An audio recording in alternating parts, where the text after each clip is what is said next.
day before yesterday, Austin and I were in Harlem, and we were sitting with a group of black girls, and we were just talking about race, politics, shit like that.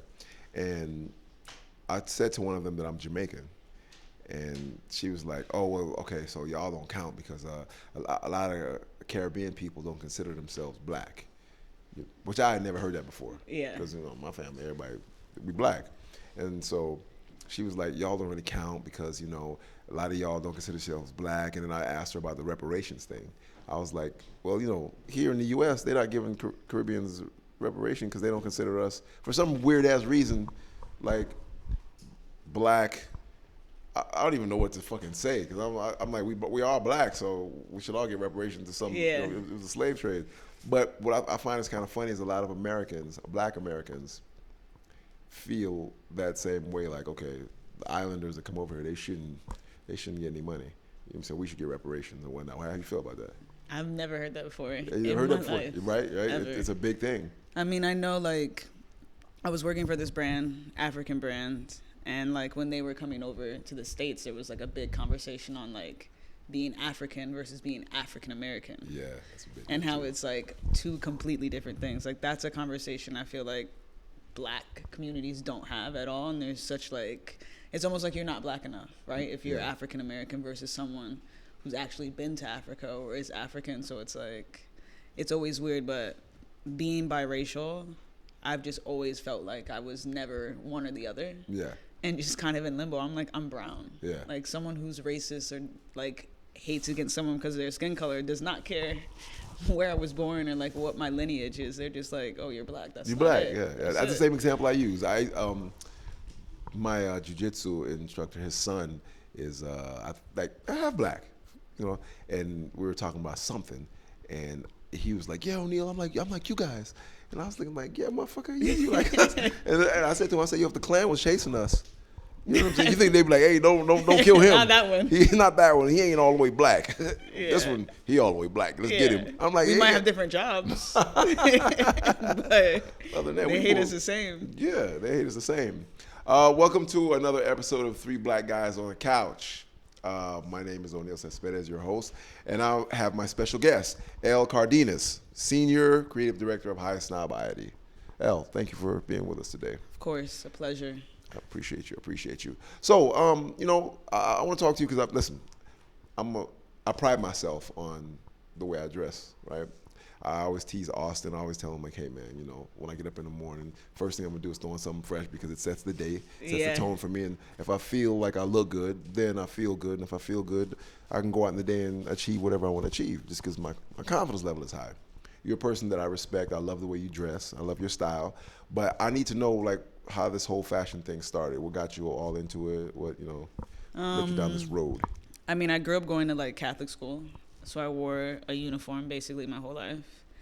And then when I finally went to high school, I moved to Atlanta for like a year and a half. And public school, I was like kind of going through this transition of like, all right, like I want to come out. Yeah. I'm aware of my sexuality, all of these things. And like... What part of Atlanta? Powder Springs, Cobb County. Okay. Nowhere anyone should go. it's nowhere anyone should visit. Yeah. But like just being able to wear what I actually wanted to wear and like express myself was how I got into fashion. So it wasn't even about being cool. It was like I wore a fitted because I liked wearing a fitted. Yeah. I wanted to wear baggier. I wanted to look like Lauryn Hill, Fuji's, like all, like Rhapsody. I'm like, that was the aesthetic I was going for. Yeah. And that's really all it was like those were the people that I was chasing to be like, right? To be that confident. So to your point, like getting dressed and feeling good, like I didn't think I was cool. Yeah. But I'm like, all right, if they rock this and they have that confidence, like get on the mic or do whatever it is, like I can go out and be myself. So I just like really fell into fashion, and it was like the only representation or people that I felt could or probably were queer. Yeah. Were in fashion or in music. And my family is super religious, super strict. Like there was none of those. I technically wasn't even supposed to be watching Rhapsody. Okay. Like off rip. Yeah. So it was like a really difficult time, but it was like once I started like dressing and like getting into like clothing, that was really my family's first inclination of like, oh, you different. That's okay. That was my next question. I'm so glad you said that. That was my next question. So expressing yourself through your fashion that assisted with you coming out. It helped a lot. I mean, I was always like the phrase people love to use is like tomboy. Yeah. But I played ball growing up, soccer, everything. Like it would to me, I'm like, you can't be surprised. Yeah. Like you can't be surprised. Like yeah, I wore a skirt to school because you told me I'd get suspended otherwise. You know, like so it was just like when I came out was like a disaster. It was horrible. I didn't even get to properly come out. I had a little girlfriend in high school. Yeah. And she was over at the house, and you know, like the whole "it's just my friend" type thing. Yeah. And she had a keychain, and she had left it like on the counter downstairs at my house. Yeah. My mom goes into the kitchen. She sees the keychain, and the keychain was like, "My parents told me I could be anything I wanted, so I chose to be lesbian." Yeah. Damn. Yeah.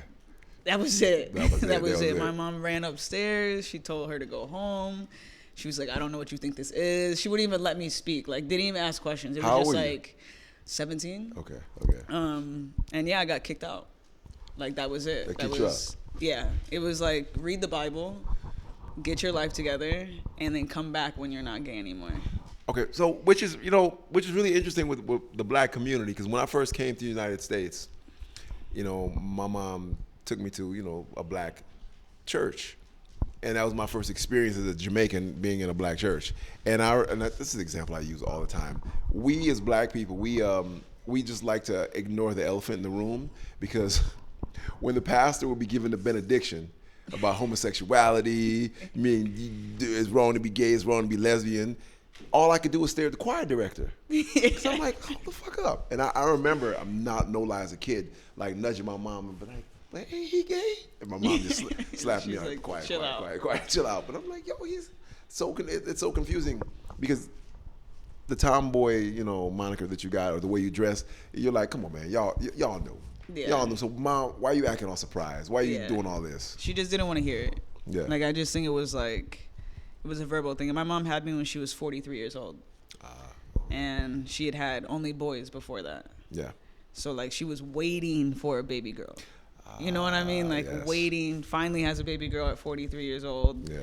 Did all of the things when I was, like, young. And then the moment I could make a choice, I didn't want to be what she wanted. Yeah. Like, that was it. So I knew there were, like, layers. So, like, at the time, being 17, I'm like, yo, I hate you. Like, this is crazy. Like, there's no way you love me. Yeah. There's none of that. And, like, she legit, like, put me out. Like how immediate was it? Like, that day? That day.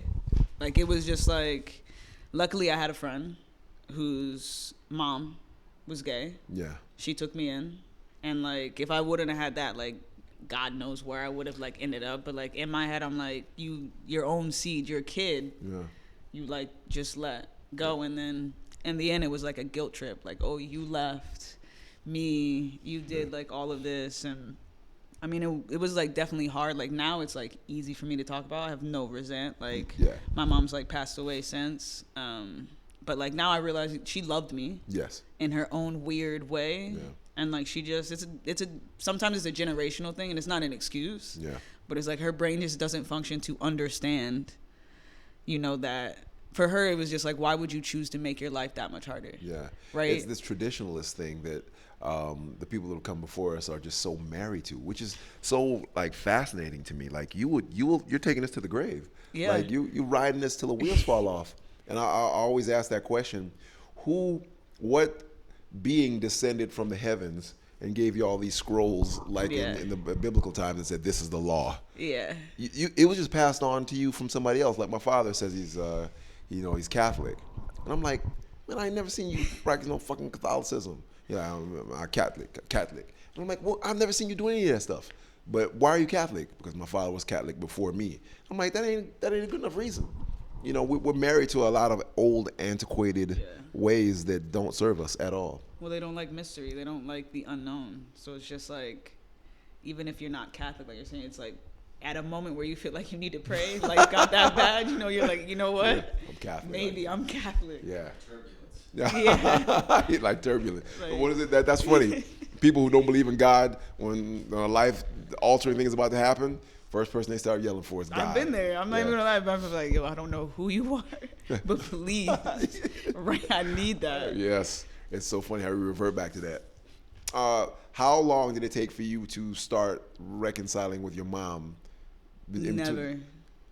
Gotcha. Never, Gotcha, yeah. never. I'm like, she ended up having like some like brain disease, really bad, lost her memory. Yeah. Right. So half of the time, once I tried to like have those conversations, it was like that person's gone. Yeah. Like it, and it just wasn't worth it. I mean, for me, what made me feel good was like, I grew up, I got out the house, I took care of myself. Yeah. I'm not on the street. I'm not doing all those things you were worried about. People don't hate me.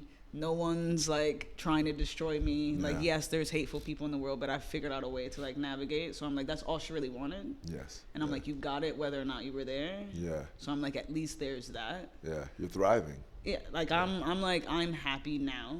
Yeah. Like the journey was horrible Yeah. to get here, but it was worth it. Yeah. I think one thing that you said earlier is how you forgave her way in advance, because through forgiving her, you're healing yourself, as opposed to carrying those wounds around and having some sort of resentment. Because you're right, they're just trying to love us in the way they know best. Yeah, that's it. Yeah, for her, she was just like, you're black, you're a woman, and now you want to be gay. Yeah. You want to have she's like, why would you do? My mom was really big on like, she wanted all the attention, right? The beautiful black family, like that perception. Yeah. So it was like anything that deviated from that or like brought in unnecessary attention where people ask questions like, oh, why does your daughter dress like that? Why, she doesn't have a boyfriend. She's not going to prom. Like, and it was more, she was worried about what the world would think of me instead of like how I felt about myself. Which L kind of speaks to the bigger issue, the biggest issue that black people have, that perception that how we want to be viewed in front of white people. Because I've experienced it on levels with my mom, like, don't embarrass me in front of these white people. All these white people coming over to talk to me about this stuff, clean up the house. You know what I'm saying? All these things, because it's like, or obviously take your hoodie off because white people will kill you, or don't. Everything is make us look bad in front of these white people because we've been conditioned to try to, impress them in some sort of way. The job interview voice that comes from don't be talking ghetto in front of white people. So my mom used to get on the phone and be like, "Oh, hello, yes, that is correct. No, no, hold on 1 minute. Yes." Good. I will see you there. Yes. Yeah. Fucking embarrassing me in front of these motherfuckers. I used to be so confused. Me and my brothers used to laugh like, why she put on that voice? Yeah. Then you get older and you learn about code switching and all that stuff. Yeah. But yeah, that's a heavy thing to throw on your kids. You know what I mean? We're already black. We already got to work harder than these white folks. Don't be lesbian. Don't be gay. Yeah. Oh, yo, this motherfucker want to do that. What? It's like, yo, can I just live my life? Exactly. You have brothers and sisters? I do have a lot. Yeah. And how were they when you came out? Were they accepting? No. Same sort of mentality? I mean, my family's just like, doesn't have the best track record in general. A lot of, which I feel like is very relevant in like just black communities, right? Like, one person wrongs you, that's it. Yeah. There's no forgiveness. There's no like understanding, no conversation. And my mom was like a pioneer in the sense of like, the moment you did something she didn't like that was it. So even growing up, like I wasn't even close to her. So I didn't grow up with her. Yeah. Originally, I grew up with my grandparents. Yeah. And so she wasn't close with like her siblings, any of my cousins. You know what I mean? So that type of like family unit never existed. And my siblings are my half siblings. So I've always been looked at too by like, oh, you're that guy's kid. Yeah. And like, my dad wasn't a shining star. That's my next question with the father. At all. Yeah. He was a man of the streets, gangbanger, all of the above. Yeah. Like, doing whatever he could to survive. Yeah. Basically.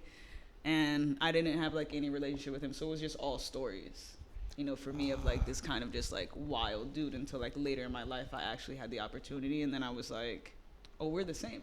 That was my okay. Damn, we're the same. That was an excellent segue. So tell me about him when you finally did meet him. Wild motherfucker. Yeah. Really wild.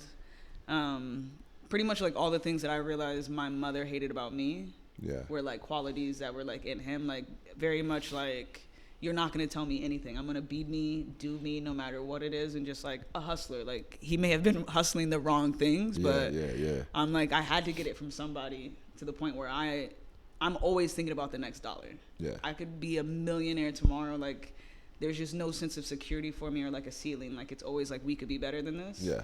And like that was a mentality that he shared. So even though like don't have a relationship with him, it was just still like, at least I know you gave me something. Yeah. Like your absence was enough to like teach me, like, of course there's abandonment issues and like all those things, like, Yeah. oh, my mom, my dad didn't love me enough, but I wouldn't have had it any other way because I wouldn't be me, and I could not imagine not being this person. Was he more accepting of your sexuality than the other family members? It was definitely like, you know, it's a hood dude. He's like, Yeah. like for him, he's like, you're not gonna get pregnant. You know, that's like, some good shit. he's- In his, like, in his the own tats hood is way. crazy, you know? Like you smoke, like, you know, type of thing. So I just think he got to a point. He was just in that headspace of just like, I'm not here to be able to tell you anything. Yeah. The same way no one's gonna tell me anything. Yeah, he I understand. don't understand this. Yeah. But do you? Yeah. So that's what was crazy to me, is I was like, damn, the man I was trained to hate my entire life is Yeah. actually the only person out of everybody to just not give a fuck. That was gonna be my question. Like it would seem like he's the one Yeah. like, I'll fuck with you. I wanted to regardless." hate him. I was like, I need to hate you. I need to not like you. Yeah. But I was like, you're not bad. You're not bad at all. Why do you think you felt like I need to hate you and I need to not like you? Because of the stigma that was placed on him from your Yeah. mom and from other. Well, it was just like when I came out, my whole life was blown up. Yeah. Right? In a sense of like every person that told me they cared about me left me. Yeah. So I was just holding on to like what wasn't a lie. Yeah. Like, where was the part where you guys actually told me the truth Yeah. in my life? So I'm like, all right, like this has to be true. He has to be so bad. Yeah. You kept him away from me type energy. And then when I met him, I was just like, This is the person I should have been. Like- Yeah. Yeah. I get why. Like, obviously he's not a stable human being, Yeah. you know, like, but there's nothing wrong. Like, he was just like that accepting, when it was like the same thing that happened to me virtually happened to him. Yeah. He chose a different path. It wasn't the most positive path, and like everyone kind of abandoned him in the same way. So it was almost like that bond of like, I don't got nobody Yeah. but me, Yeah. you know, type of thing, which was like beautiful. It was just cool for me to be like, okay, the parts of me that I was supposed to hate, like being confident and being who I was, were just a reflection of who he was. So it was like when my mom saw that, she was just like, No, that's no, your no, no, dad. yeah, Like, yeah. you're gonna be him. And like he took all of those characteristics and took it to the street. Yeah. Where like with her, I was just like, no, like that's not, you don't have to worry about that. Yeah. Like that's not, I do not want to be a gangbanger. Like, Yeah. Too cute for that. Like, that's not, I'm not cut See out. his face? I ain't You trying to see be in these this? I'm streets. not cut out for the streets. Yeah. But like her mind didn't work that way. You know, it was just very black and white of like, well, okay, if you're gonna be that way, there's only one way that takes you. Yeah. You know, for her it was like, you have to follow the code, follow the ethics, go to school, be different. Where's your father now? Are you in contact with him? No. So unfortunately, the streets took his life. He was in a gang, so he ended up being murdered at some point. So like when my family came over to the States, they broke off in Florida, in Chicago, South Side, so Stony Island. So there's really nothing there Yeah. but violence. Nothing but violence. Yeah.